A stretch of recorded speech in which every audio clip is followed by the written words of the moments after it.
नमस्कार। आज हम समझने वाले हैं मध्य प्रदेश ग्रुप 5 भर्ती की ऑफिशियल नोटिफिकेशन को, जो स्टाफ नर्स और पैरामेडिकल स्टाफ के पदों के लिए है। देखिए, ये जो भी जानकारी हम डिस्कस करेंगे वो सीधे मध्य प्रदेश कर्मचारी चयन मंडल यानी MPSB की ऑफिशियल रूल बुक से ली गई है। तो चलिए बिना देर किए सीधे नियमों को समझते हैं और देखते हैं कि इसमें क्या खास है। हम इससे एक एक करके बिल्कुल क्रम से समझेंगे, मतलब आवेदन प्रक्रिया से शुरू करके परीक्षा के बाद क्या होता है वहां तक जाएंगे, ताकि हर स्टेप एकदम क्लियर हो जाए। तो सबसे पहले ये समझते हैं कि आखिर ये ग्रुप 5 संयुक्त भर्ती परीक्षा है क्या। ये मध्य प्रदेश के हेल्थ केयर सेक्टर में करियर बनाने का एक बहुत बड़ा मौका है। ये पद सरकारी नौकरियों की तीसरी श्रेणी में आते हैं, जिसका मतलब है कि ये बहुत ही महत्वपूर्ण सहायक और तकनीकी भूमिकाएं हैं। चलिए अब आते हैं उस जानकारी पर जिसे भूलना बिल्कुल भी नहीं है, यानी कि जरूरी तारीखें और एप्लीकेशन फीस। ये रहीं 2026 परीक्षा से जुड़ी सबसे ज़रूरी तारीखें। एप्लीकेशन शुरू होने से लेकर परीक्षा के दिन तक सब कुछ यहाँ दिया गया है। एप्लीकेशन फीस आपकी कैटेगरी पर निर्भर करती है। इसके अलावा आप कैसे अप्लाई कर रहे हैं उस हिसाब से 60 रुपये या 20 रुपये का पोर्टल शुल्क भी लगेगा। अगला सवाल, इन पदों के लिए कौन कौन अप्लाई कर सकता है। चलिए अब जरा एलिजिबिलिटी क्राइटेरिया को ठीक से समझ लेते हैं। सबसे पहले उम्र की बात करते हैं, तो अप्लाई करने के लिए कम से कम उम्र 18 साल होनी चाहिए। और अगर आप जनरल कैटेगरी के उम्मीदवार हैं तो आपके लिए अधिकतम उम्र सीमा 40 साल रखी गई है। लेकिन हाँ, आरक्षित श्रेणियों, सरकारी कर्मचारियों और महिला उम्मीदवारों को यहाँ छूट दी गई है। उनके लिए यह सीमा 45 साल तक है।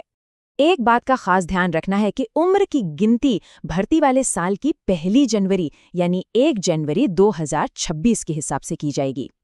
अब ये जो पॉइंट है ये बहुत ज़रूरी है। एक ऐसी शर्त जिसे टाला नहीं जा सकता। मध्य प्रदेश राज्य के रोजगार कार्यालय में आपका रजिस्ट्रेशन एक्टिव यानी जीवित होना ही चाहिए। ये अनिवार्य है। ठीक है, अब जरा समझते हैं कि परीक्षा का पैटर्न कैसा होगा, ताकि चुनौती का अंदाजा लग सके। देखिए, परीक्षा में सिर्फ एक ही पेपर होगा 100 नंबर का, और ये चार्ट साफ साफ दिखा रहा है कि इसमें टेक्निकल ट्रेड पर कितना ज्यादा जोर है। कुल स्कोर का 75% हिस्सा यहीं से आएगा। बाकी के जो 25 नंबर हैं वो सामान्य विषयों के लिए हैं। जैसा कि रूल बुक में बताया गया है, इसमें general knowledge, Hindi, English, maths, science और जनरल एप्टीट्यूड शामिल हैं।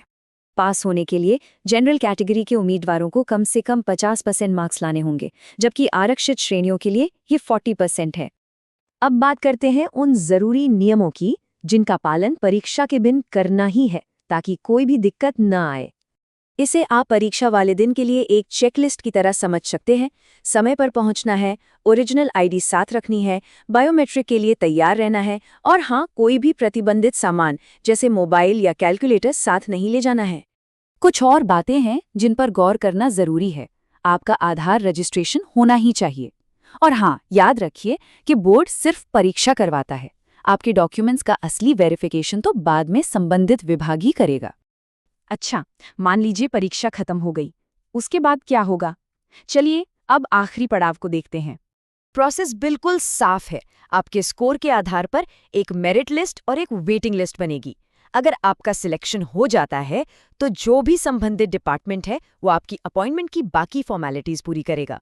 तो इस पूरी बातचीत से अगर 3 सबसे जरूरी बातें निकालनी हो तो वो ये हैं। पहली, आखिरी तारीख याद रखें, 27 मार्च 2026। दूसरी, रोजगार कार्यालय का रजिस्ट्रेशन एक्टिव होना चाहिए। और तीसरी, आधार रजिस्ट्रेशन, आवेदन और बायोमेट्रिक दोनों के लिए अनिवार्य है।